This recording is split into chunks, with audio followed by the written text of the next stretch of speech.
Okay, so back to it again. So the doodles are the same everywhere. All right, that's basically what all this suggests, is that they're everywhere. They're through and through. They are the chain that binds.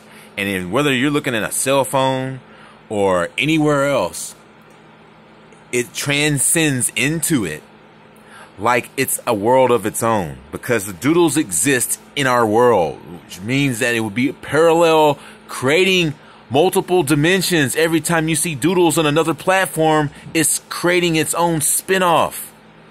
It's fucking insane. Like, to think about that, it's like, how?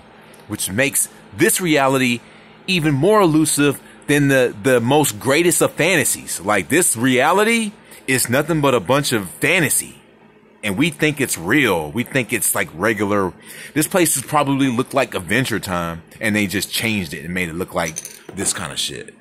Like, I go to work, and I got my turpentine right there next to me, like it's attached to my hip like a cell phone. I'm telling you, turpentine is your friend. It's your greatest friend. And well, the sun is your greatest. Well, I guess the creator would be like your greatest. Never mind. All right. So here's a nose coming off. Remember the big noses? How in the hell is this possible?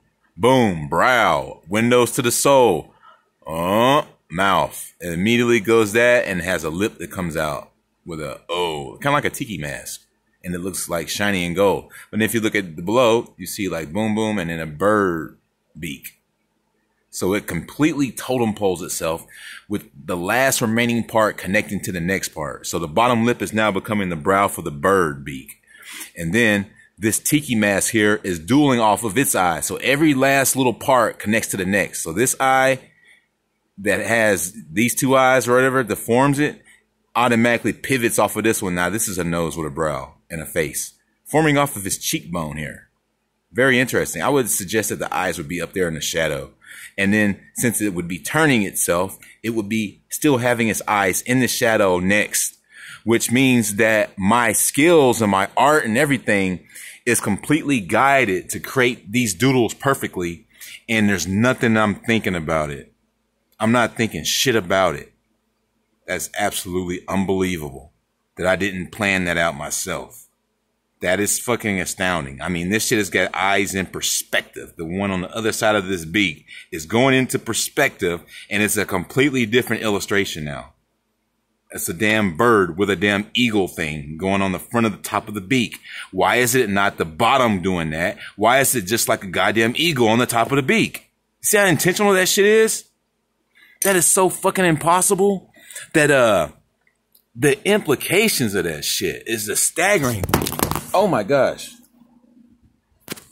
Sorry, folks. I just had to let it out.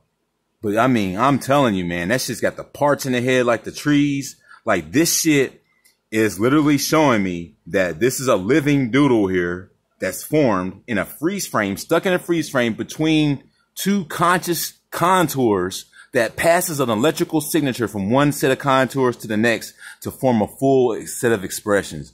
Dude, this is huge. Then just take off this nose here. Let's just spin and then like pretend like it turned its head. Now its nose is doing that way. Now it's got an O right here. Now it's got two windows to the soul looking this way. You see how fucking impossible that shit is? Every configuration is every configuration. Look at this one. This one's got one eye missing. Boom. Nose this way automatically with the cleft underneath, just like this nose got a cleft. Look at that. Bow. It's like there's no tomorrow on it. I mean, there is, I mean, what am I saying? The opposite. Like, it's never ending. Doodles on top of itself within a small series of damn shapes. Like, how fucking impossible is that shit? They don't want us to see it because they don't want us getting hopeful in here, man, thinking that we got it in a bag and shit. They don't want us to see this and be like, we got it.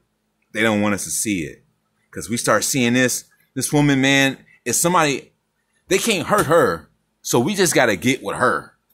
And then we can't be hurt. It's simple. Like, that shit's impossible. You can't, nobody can fuck with that. Like, that's like, dude, I came into your drawings and indulged your fantasies and can't make that shit come to life. And you didn't notice. What? That's huge, man. I don't even feel like anybody's controlling me, which is even weirder because you would think, hey, man, I've got to have some kind of means of like a puppet string on me or something making this shit happen. Like it's got one eye and everything. Like some of them have one eye. It's tripped out. Like how is that possible? It's so fucking tripped out. It's nothing logical about it. You turn it this way, then you got one going this way with one eye with a nose going that way.